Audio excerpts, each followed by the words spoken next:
But do you?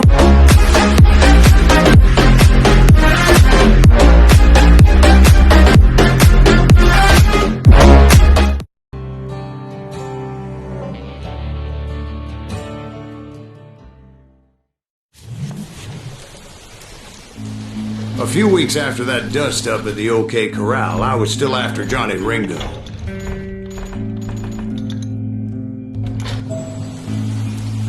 I had tracked him and the cowboys to their hideout at a sawmill, and they were loaded for bear.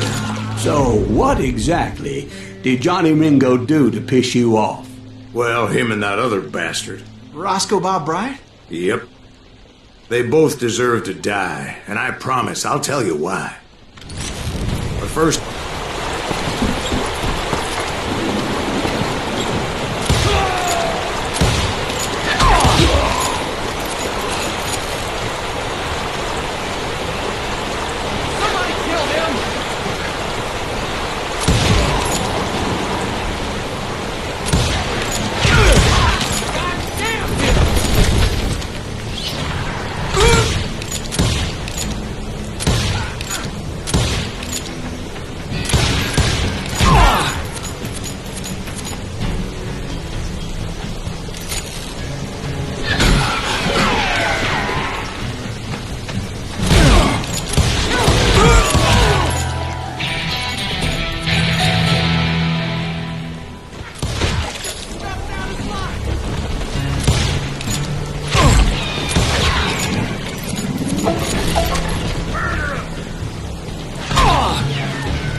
Wyatt and Doc went on what became known as the Vendetta Ride, hunting those outlaws down.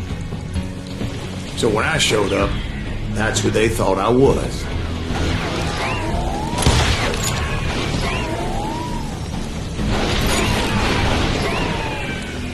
Is that one of Wyatt's boys?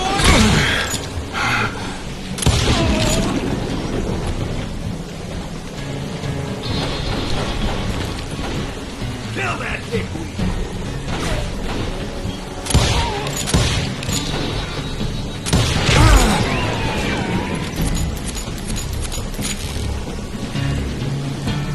Red out!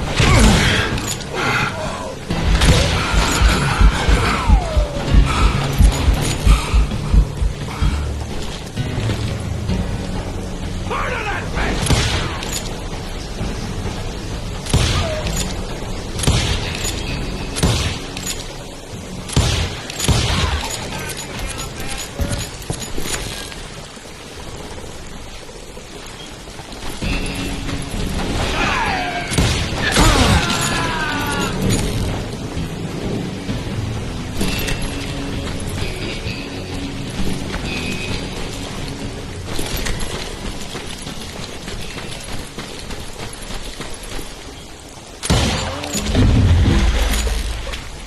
There were killers around every corner, all wearing red bandanas. That's how the cowboys identified each other, and I was beginning to wish I had one myself.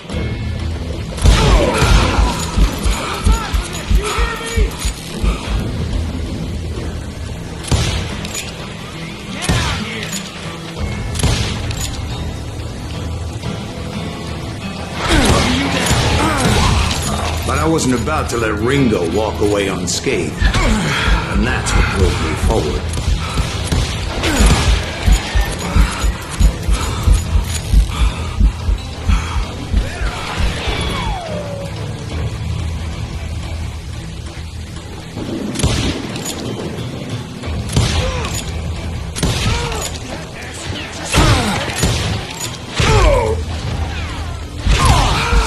They say that Ringo was infernally fast. I hardly saw anyone faster, boy. Certainly not Wyatt Earp. That man was all hat and no cap.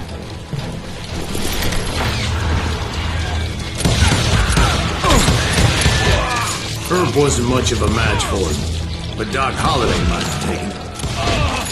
That Lunger should have kept his nose out of it. They never charged anyone for the murder of Morgan Earp. But everybody knew that Curly shot him in the back. That was common knowledge. Yeah, maybe so. But Ringo had nothing to do with it. He was just being loyal to a friend. Is that what you call it? Being loyal? Well, to get to that loyal friend, I had to pass by some buzzsaws as big as a man. Excuse me, sir. I have a question. What's that, Dwight? After old man Clanton died, why didn't his son take over the Cowboys? Because Ike Clanton was dumber than a box of rocks and a yellow belly to boot.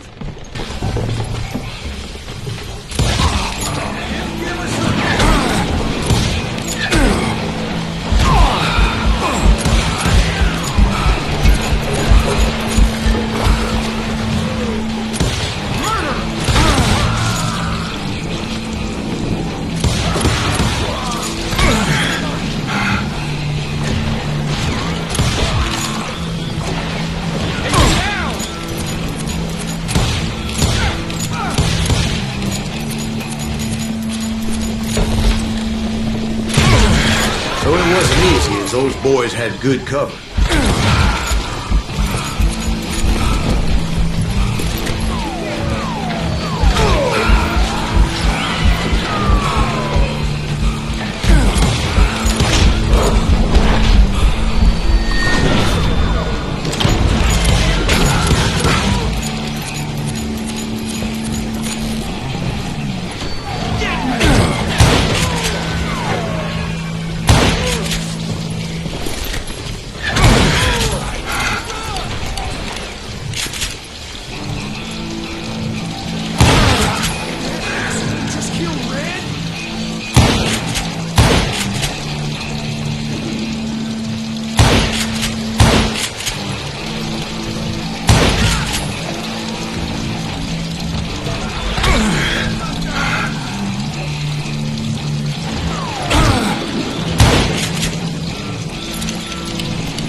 There he is.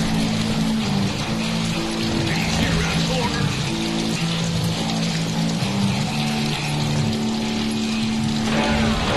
Thank you.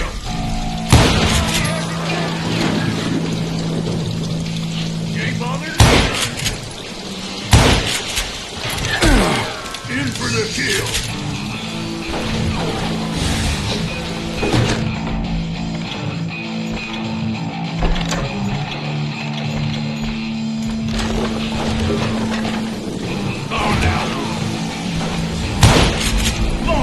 Zombie! Man, it's too good for him.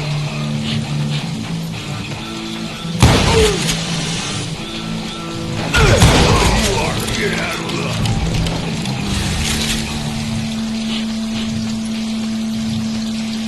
You gonna need a cannon. Shoot it.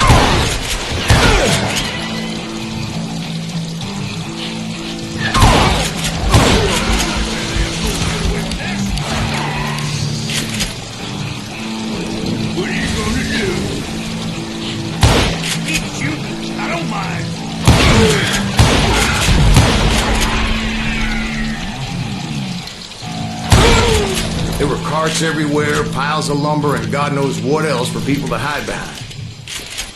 That really was one hell of a sawmill. Quite an impressive operation.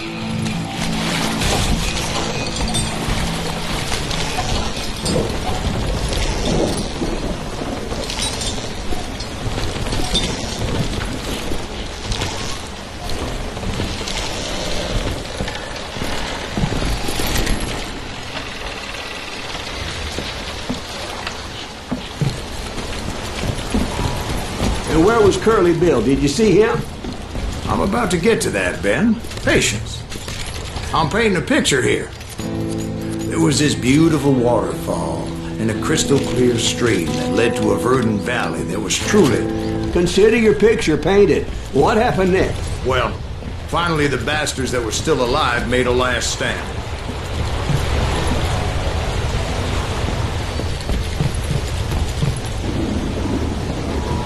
Curly Bill, Johnny Ringo, and his compadres took off into the lumber yard, and I followed after.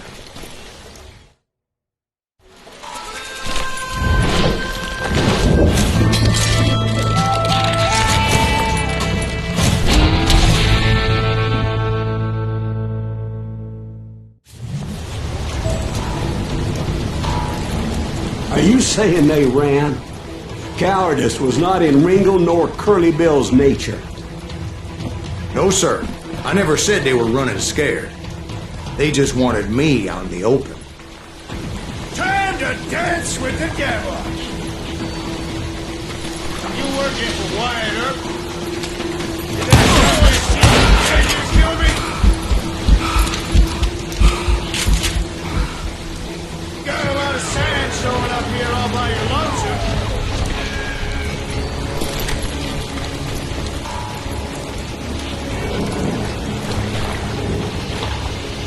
Hiding like a scared little puppy.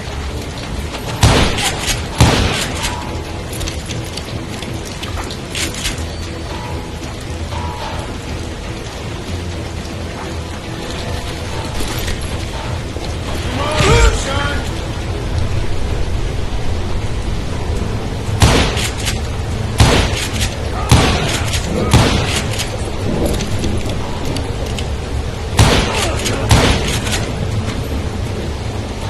You work.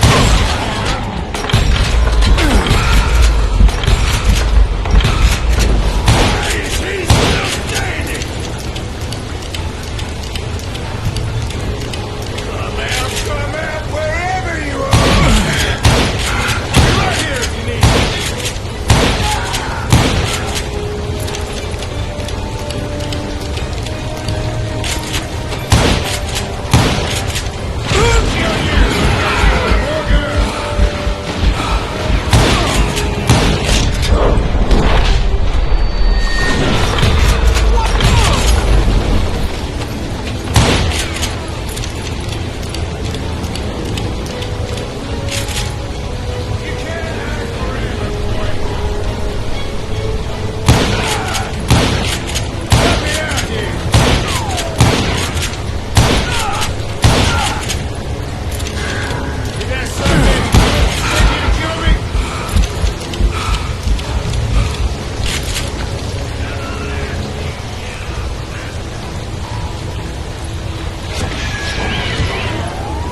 You're dead!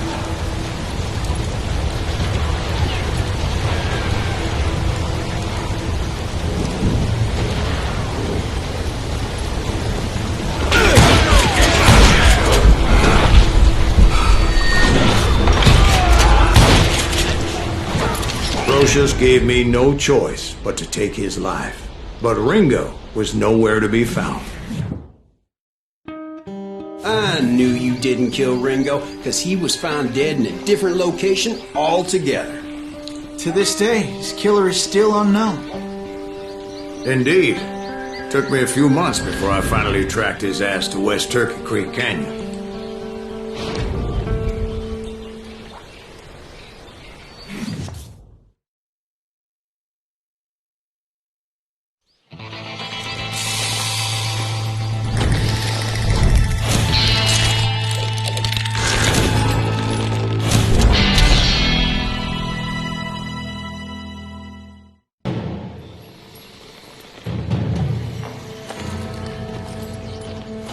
That's incredible, sir.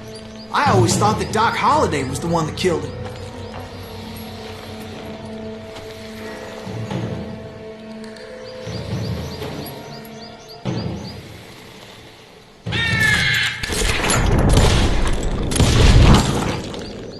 Sorry I had to ruin the legend for you, boy. But the legend ain't always true. Doc Holliday had nothing to do with the death of Johnny Ringo.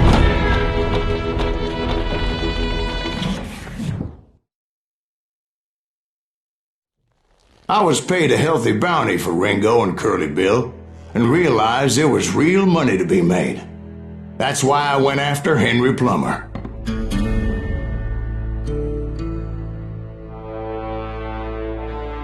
Now, wasn't he the sheriff who augmented his income by shaking down miners and robbing gold shipments? That's the one. Oh, yeah, I remember him. He ran that gang of thieving outlaws called the Innocents. So it's true that you went toe-to-toe with him? Indeed I did, son. Indeed I did.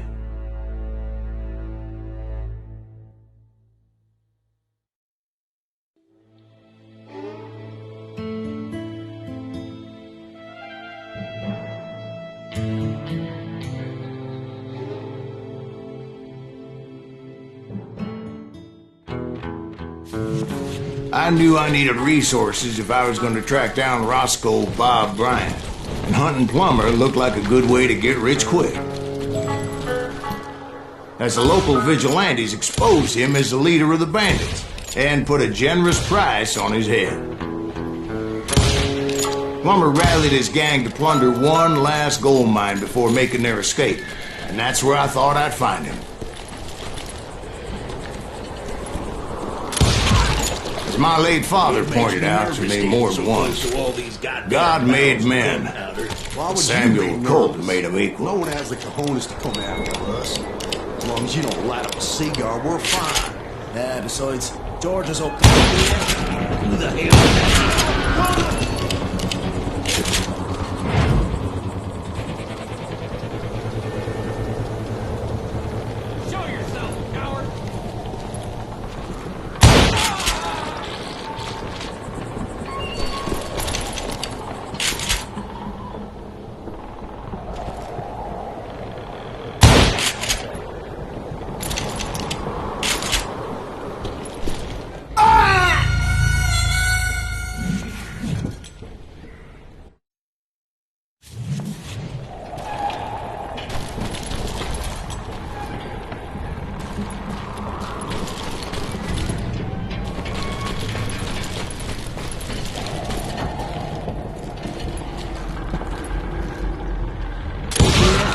Who the hell is that thing?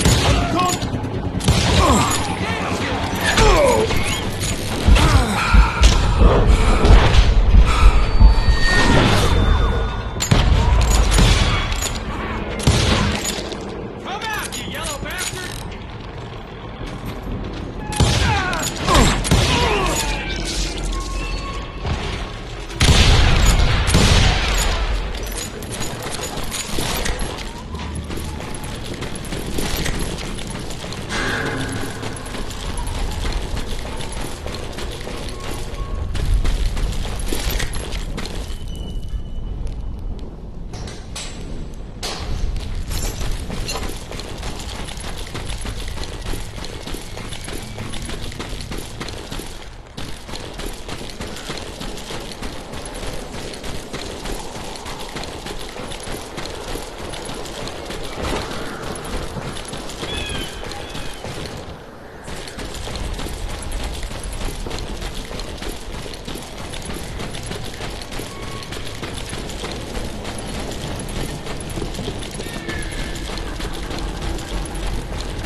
I knew that dynamite wasn't mine, so I decided the polite thing would be to return it. It was the biggest gold rush since Sutter's Mill in '48. Unfortunately, prospectors weren't the only ones drawn to those riches. There were thieves and killers, robbing travelers and hijacking gold ships. Like those that ran with Plummer. Some were just regular folks I knew from town, drawn by greed and easy pickings. Charlie Crow, the blacksmith. James, who worked in the stable. Sam and Jeremiah Barber, the butcher's sons. Ordinary citizens who lived a double life. Stealing and thieving and murdering their neighbors.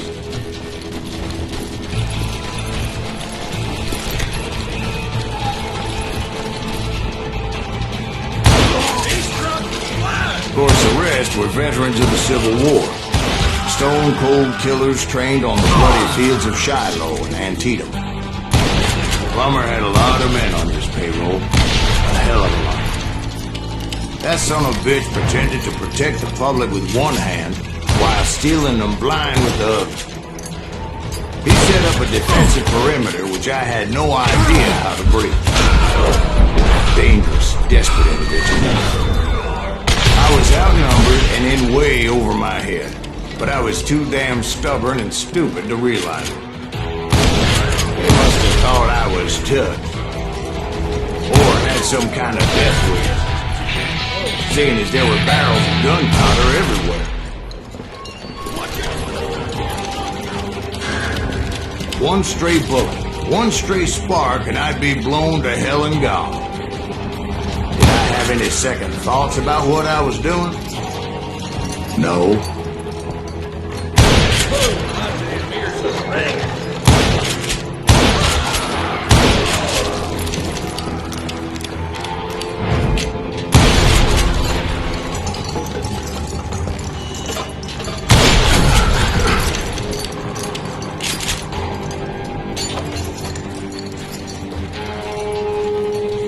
I thought I was some kind of hero.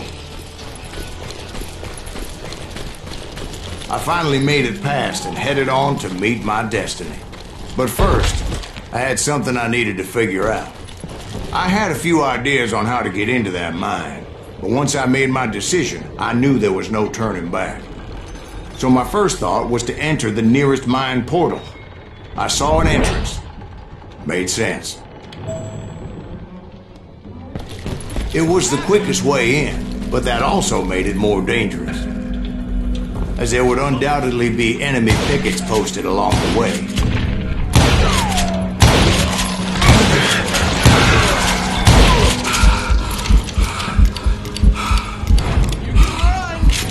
Can't hide forever.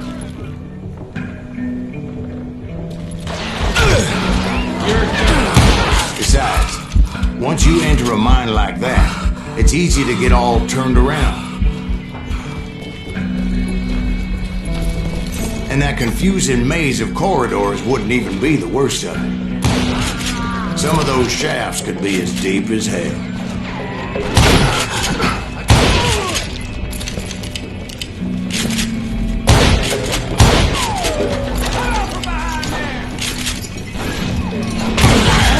A single stumble or misstep can easily end in a deadly plunge to oblivion.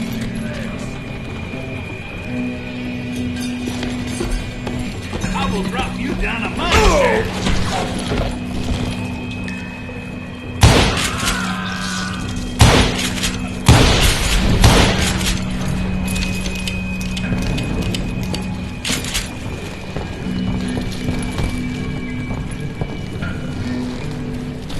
Quick reflexes often make up for a lack of common sense. Luckily, I was never one to be easily bushwhacked. I would just need to be careful not to blow myself to kingdom come.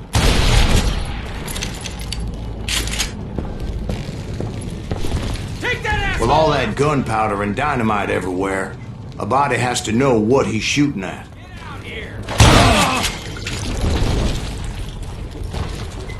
One wrong bullet could have turned that mine into a dad-blasted tube.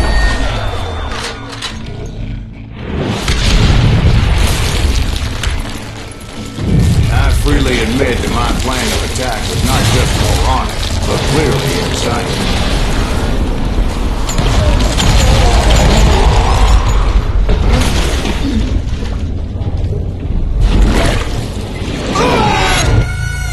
It's a good thing that I abandoned that ridiculous plan before I even tried it.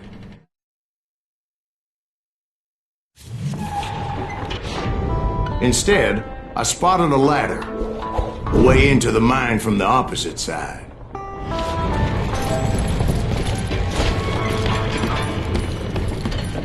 It was a long way around, but that approach seemed more sensible at the time.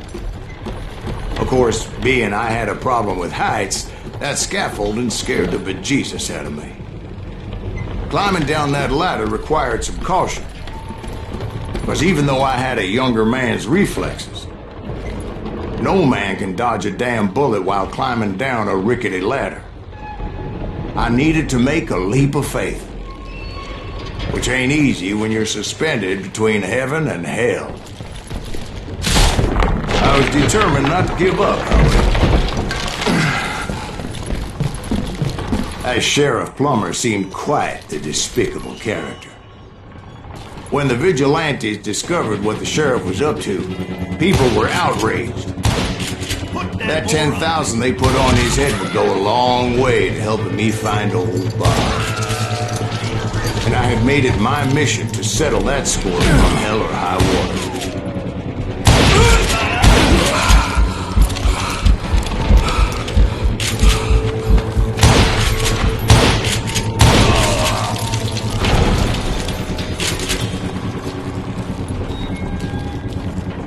But first, I would have to make a choice. Take the elevator or climb the ladder.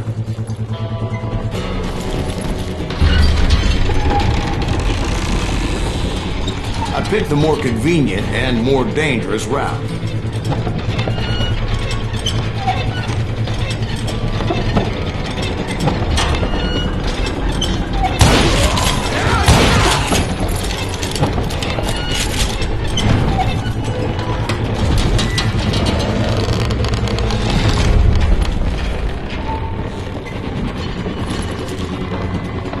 Plummer was a mad dog killer, and the people of Nevada City deserved better. Nevada City? Well, I thought Plummer met his maker in Bannock, Montana.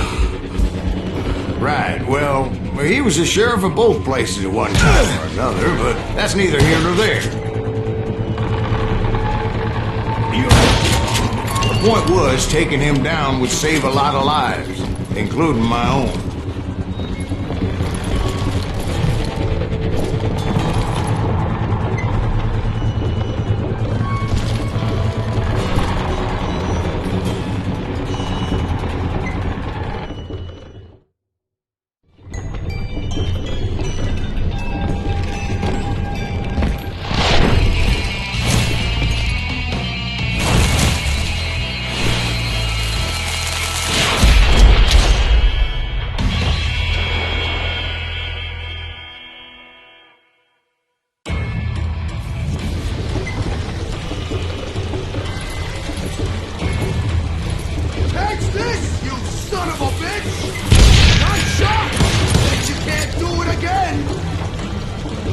I'm going all medieval on your ass.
Well, that's how Henry Plummer died.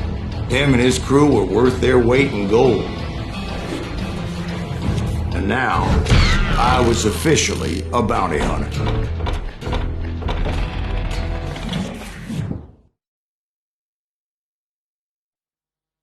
So, did you finally go after that Bob feller? Well, I heard word he was in Kansas with John Wesley Hardin. So that's where I went. Where in Kansas? Abilene. Why do you ask, Ben? No reason. Was Hardin as fast as Ringo? Ringo was fast, but John Wesley was as fast as the devil himself.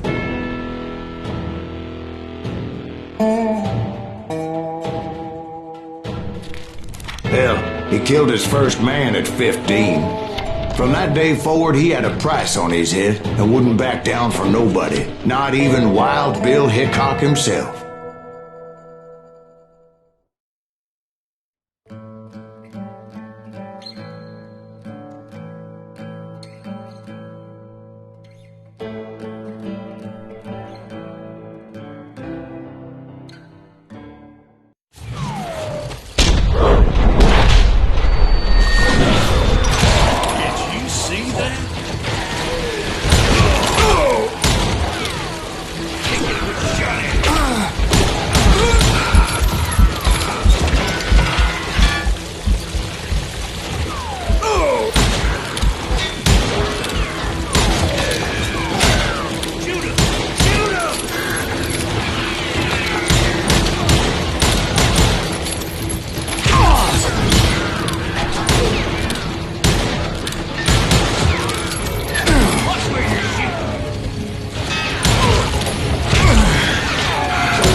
I thought the Texas Rangers got Hardin. Yeah, that's what they want you to believe.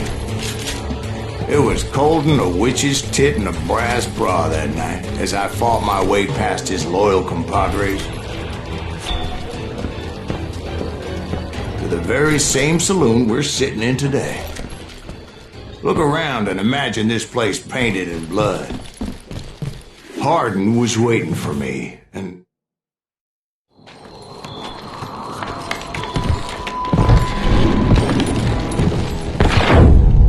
wait, I'm jumping the gun here. Let me back up and give you some background on this sumbitch. He deserves that much. Don't you think so, Ben? John Wesley Hardin was a killer.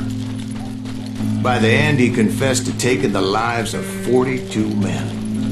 He was a bona fide folk hero by then, and had amassed a gang of armed miscreants and other assorted thugs. He and his men set up camp outside of town, and I was hoping Bob was among them.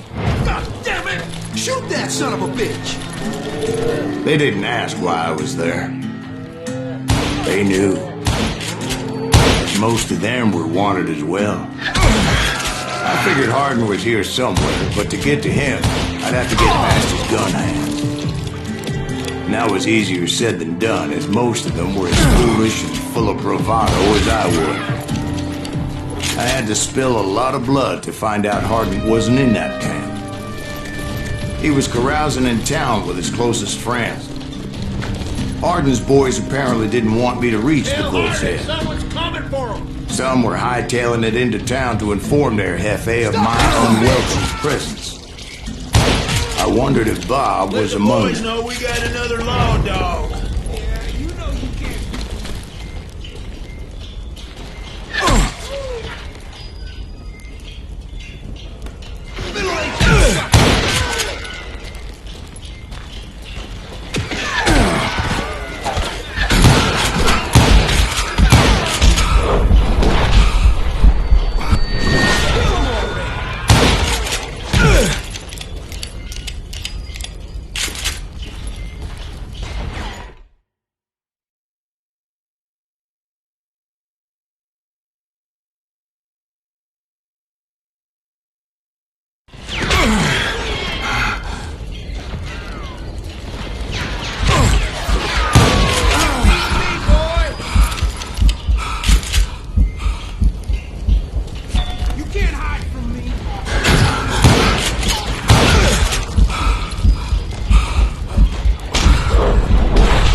And I steeled myself for the fight ahead. For as good as I was, deep down I wondered if John Wesley wasn't just a little bit better.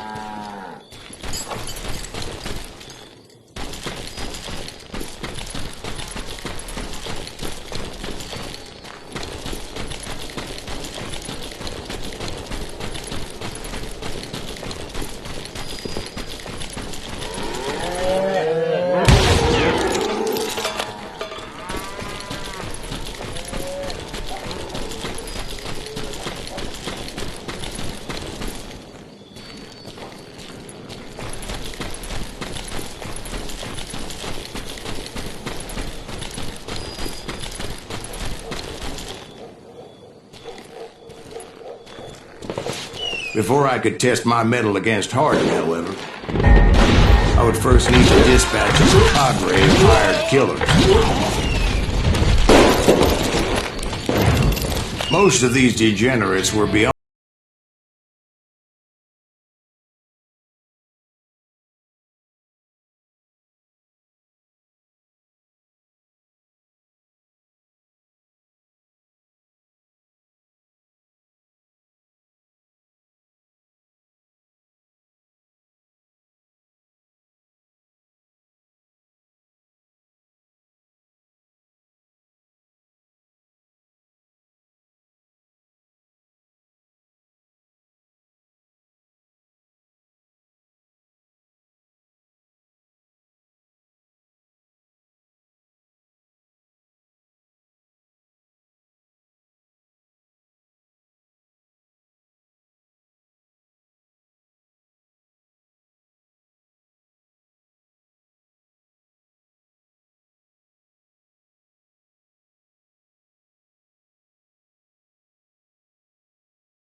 I felt a certain hostility.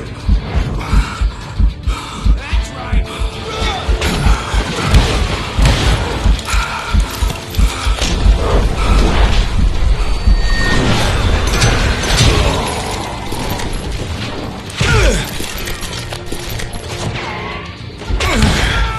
I was disappointed that neither Bob nor John Wesley were among the dead.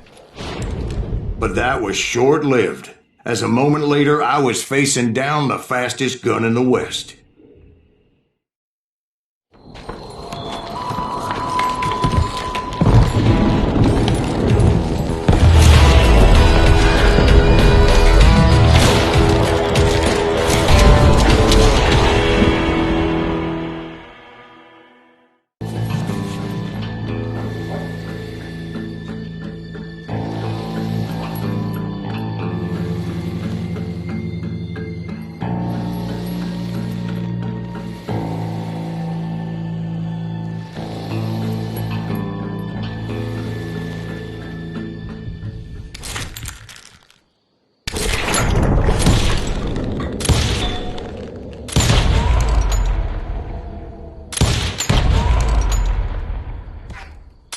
That man was faster than greased lightning. But being inebriated as he was, he didn't count his shots. And now, he was at my mercy. So he didn't die? No, I sent him to prison. Years later, after he was free, some restless avenger took his life. Shot him in the back in a saloon just like this one. Anybody up for another beer? Ben?